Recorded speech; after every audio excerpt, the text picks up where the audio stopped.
Hi guys, okay, so today we're going to make homemade cheesecake.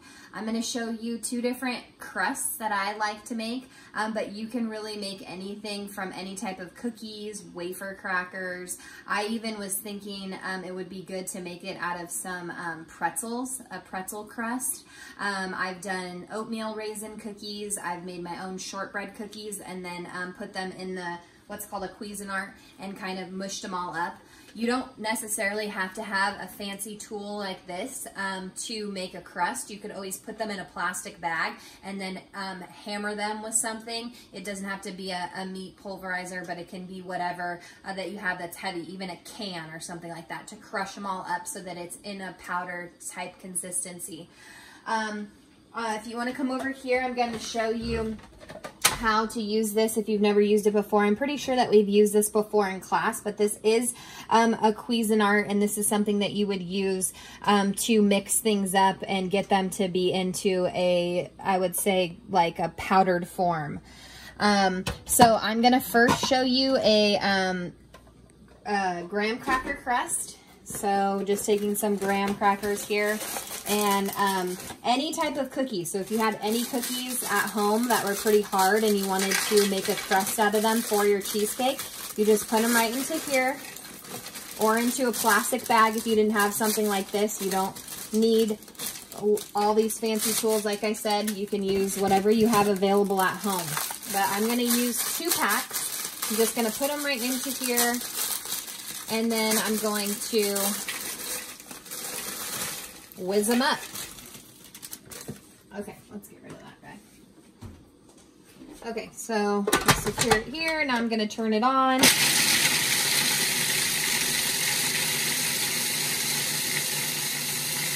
And you can use,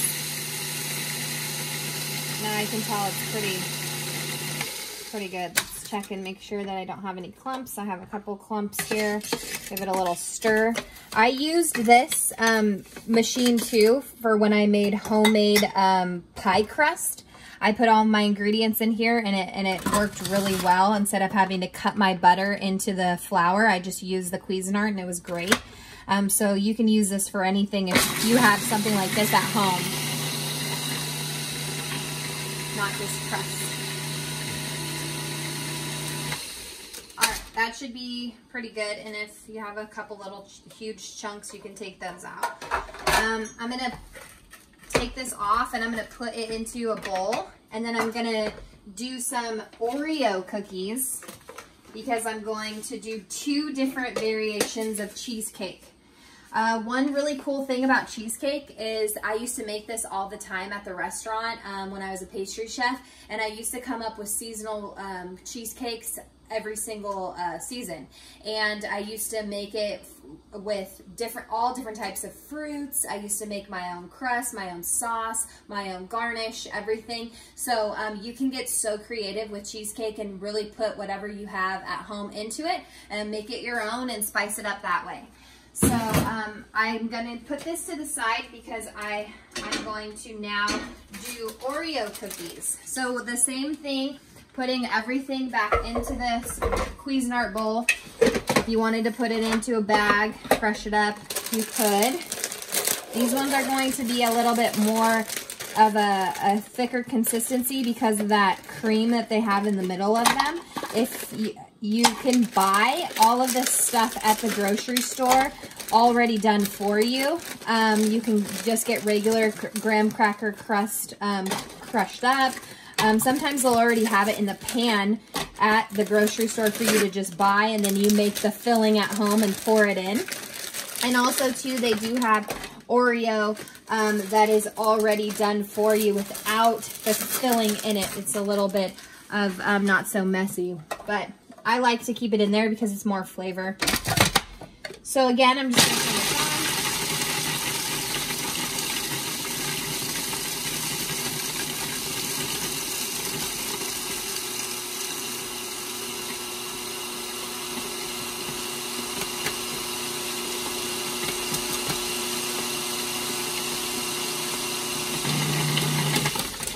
And this thing's awesome.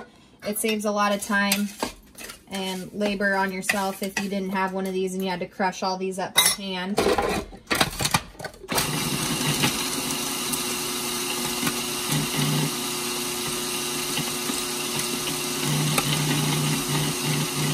And there's also a pulse so that you can kind of get those big chunks to go to the bottom where that blade is so that it'll mix it up for you. I don't want to go too much because of that frosting that's on those in the middle of the Oreos. I don't want it to turn into a ball in there. So okay, so now I have my 2 cookie crusts that I'm going to use for my cheesecakes.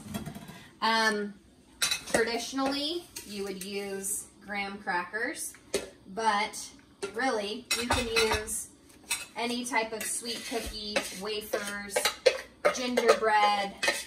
I mean, the list goes on and on and on and on. But look how great that is. So it's like sand almost for both of them. Okay, so what I went ahead and I already did was I already heated up some butter in the microwave so that it's nice and soft so that I can mix it up into my crusts, and it'll have that great consistency that I need when I put it into my pan. So, sorry for my small space. Okay, so I already got my butter. I like to put a paper towel over the butter or anything like that so it doesn't splatter in your microwave. I highly suggest you do that at home too so that you don't have to clean anything up afterwards. So now I have my melted butter, and I'm just going to put some into my crust here. I know that this is a tablespoon, so I probably only need a couple of tablespoons. A little goes a long way. Remember, you cannot take away, you can always add. So you don't want to add too much. What you want to see is you want it to look like wet sand. You don't want it to look super soggy because then it's too soft and that it'll stick to the bottom of your pan when you bake it. So you want it to look like it's a little bit of a wet sand. Still has some chunks of cookie in there.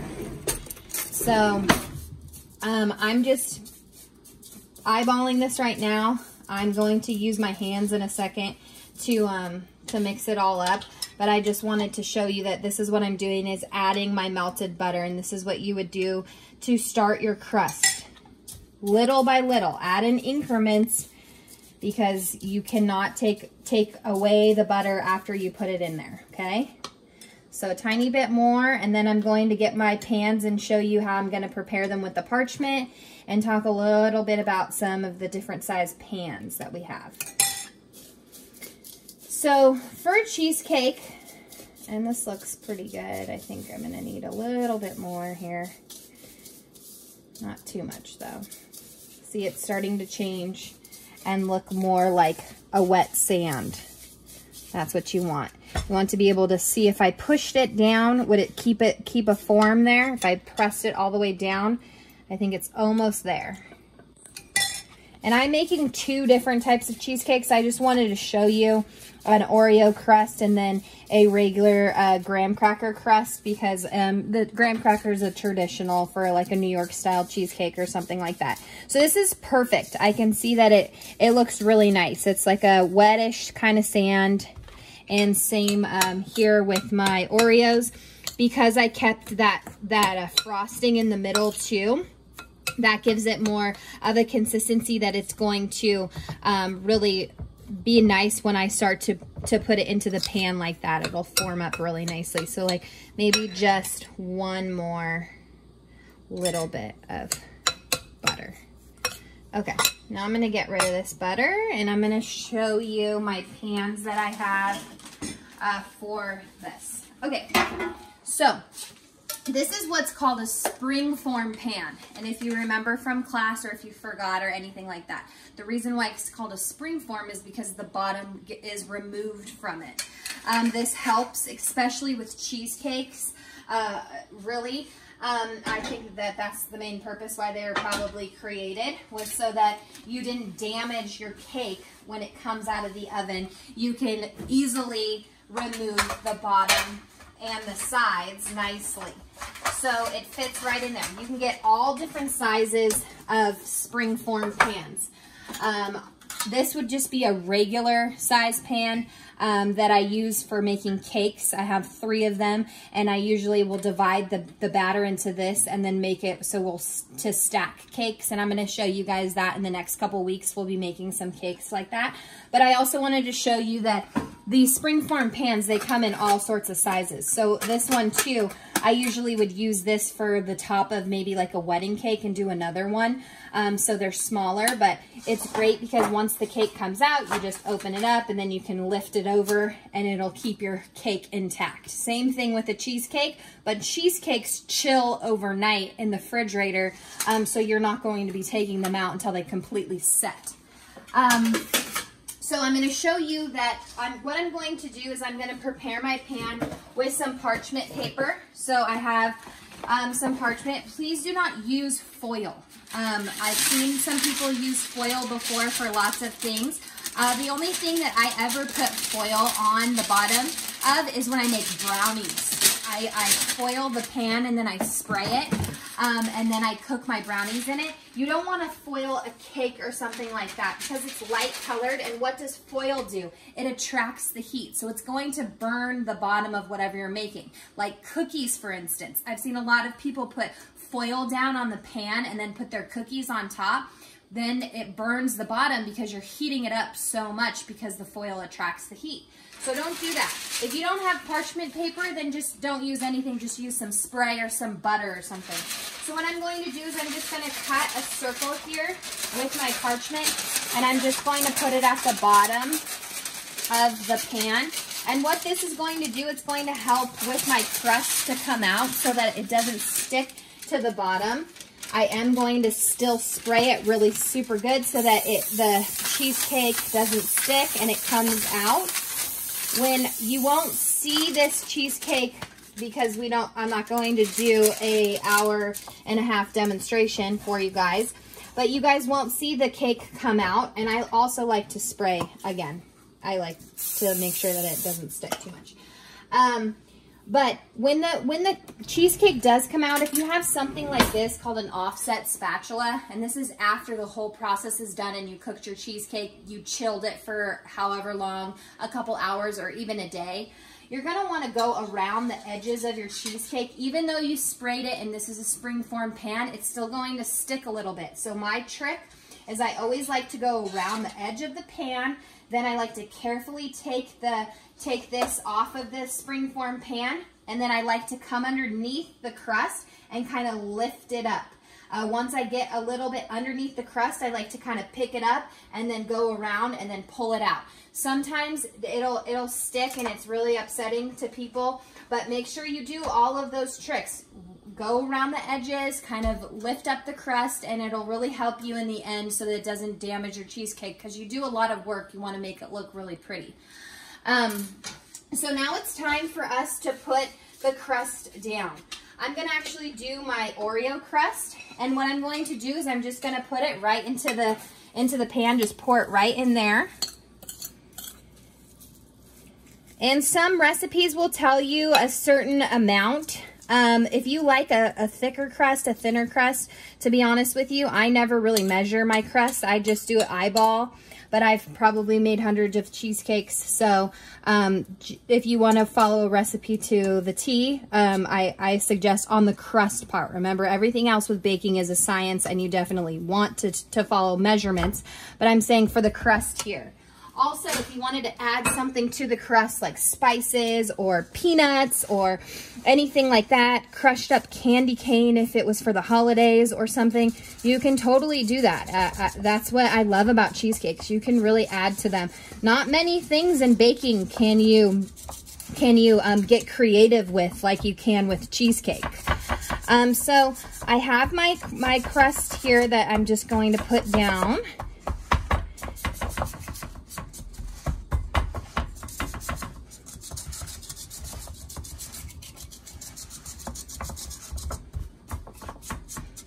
And I'm going to actually make this one into a peanut butter cheesecake. So,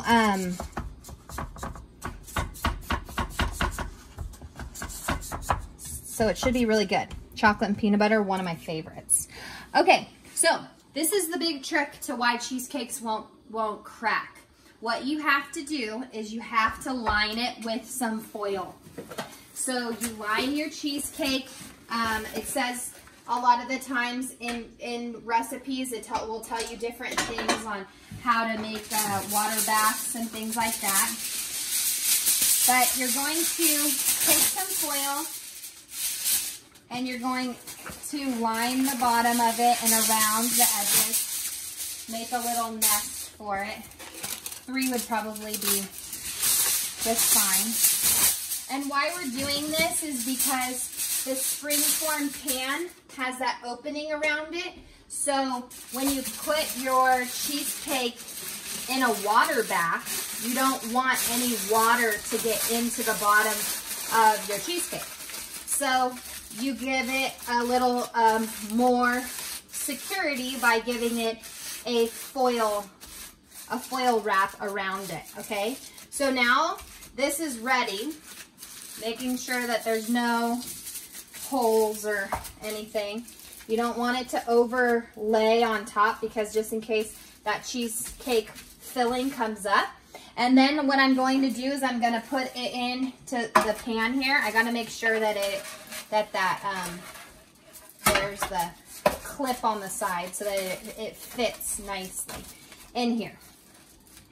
I'll show you what happens next. So once I put the filling in, I'm going to fill it up with some hot water and then I'm going to put it in the oven. This helps so that it doesn't crack your cheesecake. It gives it that extra moisture that it needs to in the oven. If you didn't have a pan like this, I have an extra large cake pan that I could do the same thing with and put that in there and then put the water bath around it. If you had some sort of foil pan or something like that you could put your cake into and then put the water in, that's something that you could do. Okay, so now it's time to make the filling. I have my KitchenAid mixer here. I'll move it over so you guys can see really well. You could always use a hand mixer too, right? So I'm gonna get my measurements going. So what I know I need is 32 ounces of cream cheese.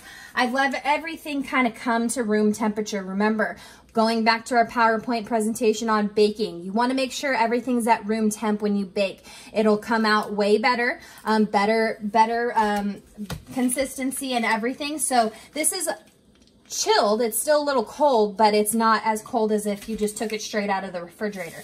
So I have my 32 ounces of cream cheese. I need 1 1/8 cup of sugar. I don't personally have 1/8 of a cup at my house, so I know that if I fill up the cup halfway, that would be 1/8.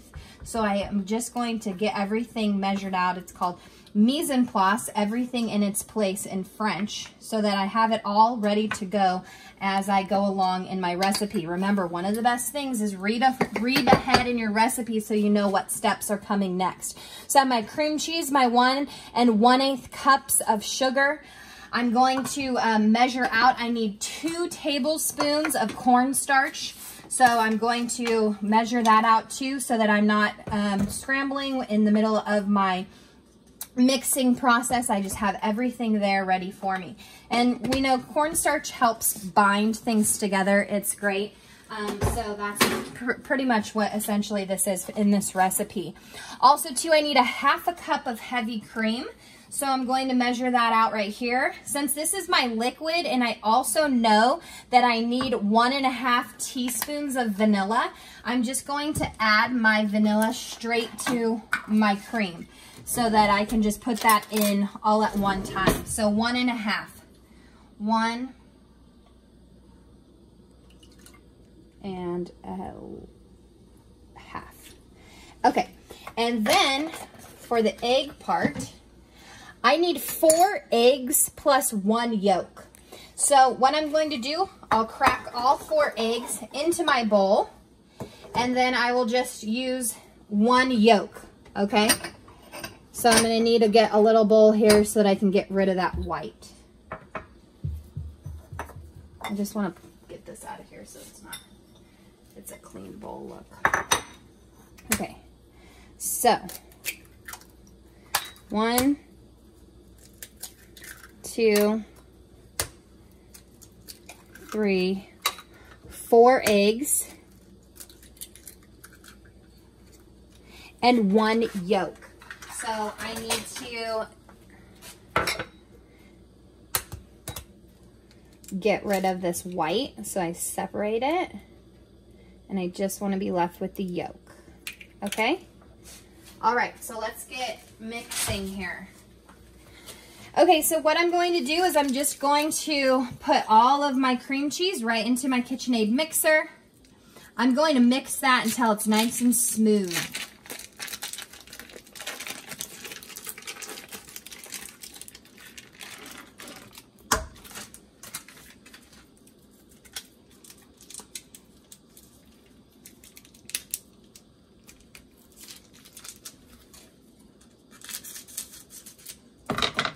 Easier using some scissors, kitchen shears as they call them technically.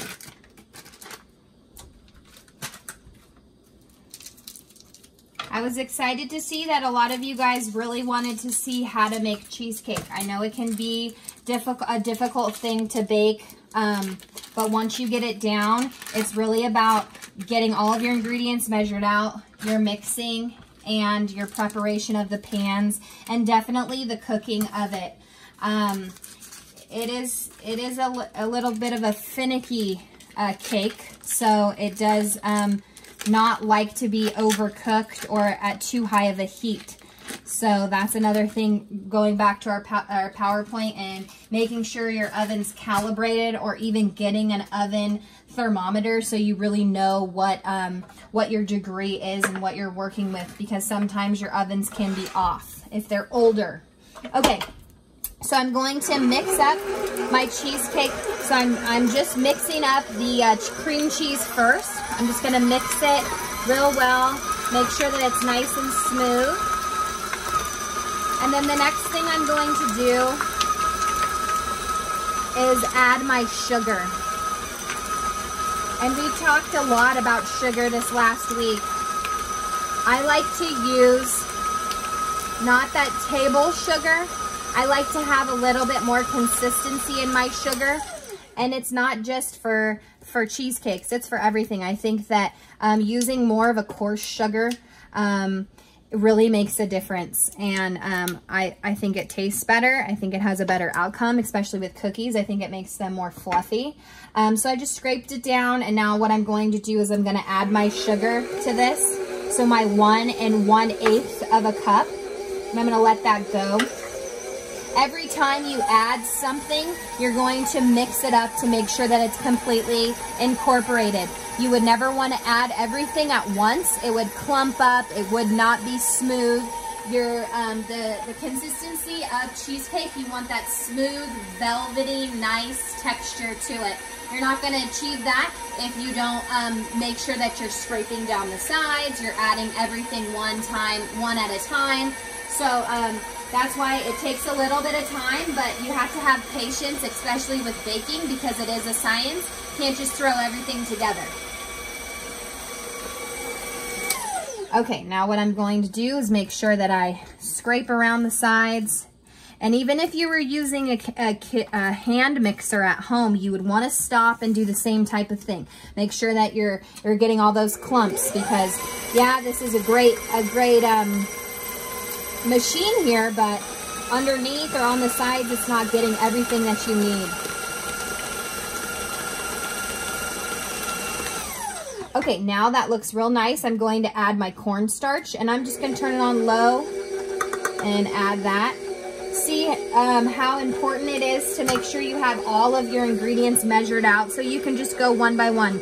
You wouldn't want to have to stop and then go find it and measure it out. Everything's here, so you just read right down the recipe and add it. Now I'm going to stop it again. I'm going to scrape the sides down. I'm going to go around here, making sure that everything is incorporated. Get underneath there, because sometimes things get stuck right underneath the paddle. Now I'm going to mix it a little bit more. The next thing that I'm going to add is my eggs. Remember, I have 4 eggs and 1 yolk. So now I'm going to turn it on low, and I'm going to just drop them in. I can see when they kind of start to incorporate a little bit, and then I'll keep going here. Don't turn it on high or it'll fling all over the place, all over your kitchen and all over you, especially with this egg addition. So low and slow at the beginning, and then as you can see it's starting to incorporate, then you can turn it up a little bit more, and I'm definitely going to scrape the sides down again in a second. And then the last thing that I'm going to add is I'm going to add my cream and my vanilla. Remember, I added my vanilla to my cream so that it was just kind of a one step there. Again, scraping down the sides, getting underneath that paddle. So now you can see it's starting to look really nice. It's starting to become more of a creamy consistency. But look at all the chunks there. If you didn't stop and start to scrape it down, you would be coming out with a chunk cheesecake. And we don't like that, right? We like nice, velvety, soft, beautiful cheesecake.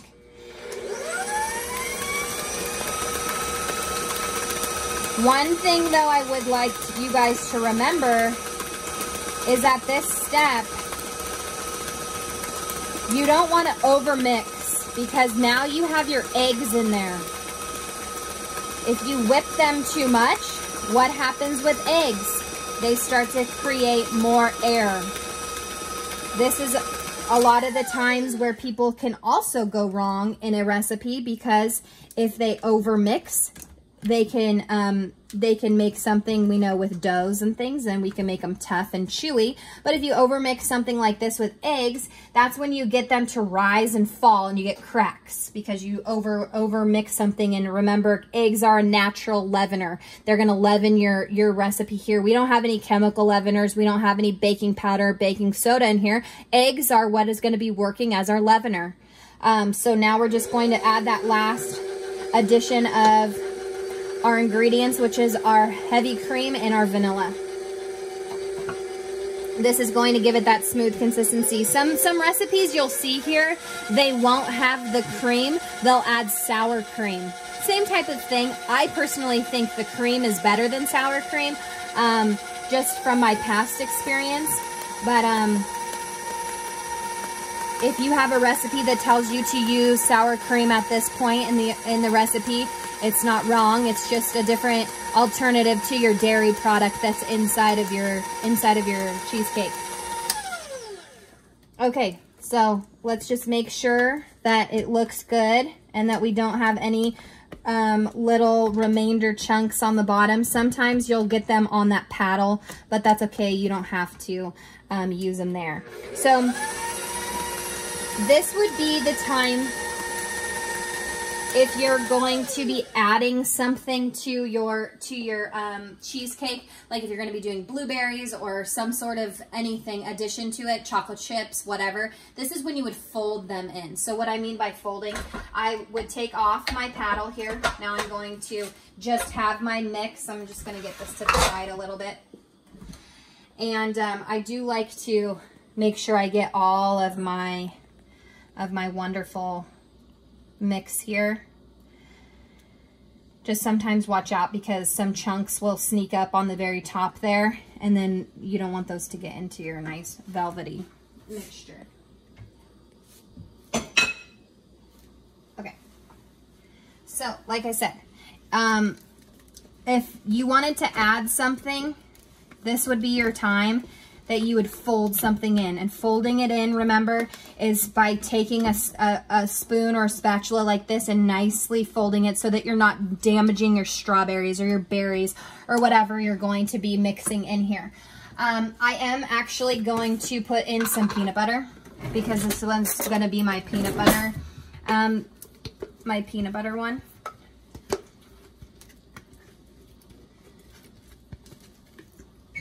I'm using some chunky peanut butter, and then I have also cut up some, or chopped, I should say, up some peanuts on top.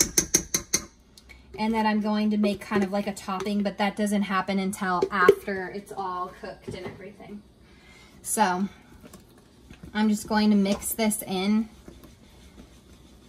here by hand because I don't want to whip it any more than it already has been with that paddle. I don't want to get too much air incorporated in there.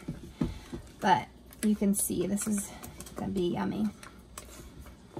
Chocolate and peanut butter, so yummy together. Okay, great, beautiful. You can see the chunks are from I used chunky peanut butter, but if you wanted to not add anything and just make it a New York style cheesecake or whatever, then you would have just stopped at that point and put it right into your pan. Okay, so now I am gonna put it in the pan. So where is my pan? Right here. Okay, so I'm going to pour this straight into my prepared dish. So pouring it right in there.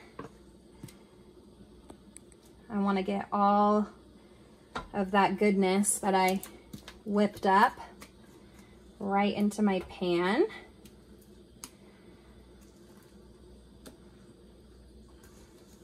I already foiled it all around so that I know that it's all secure when I go to put my water in there.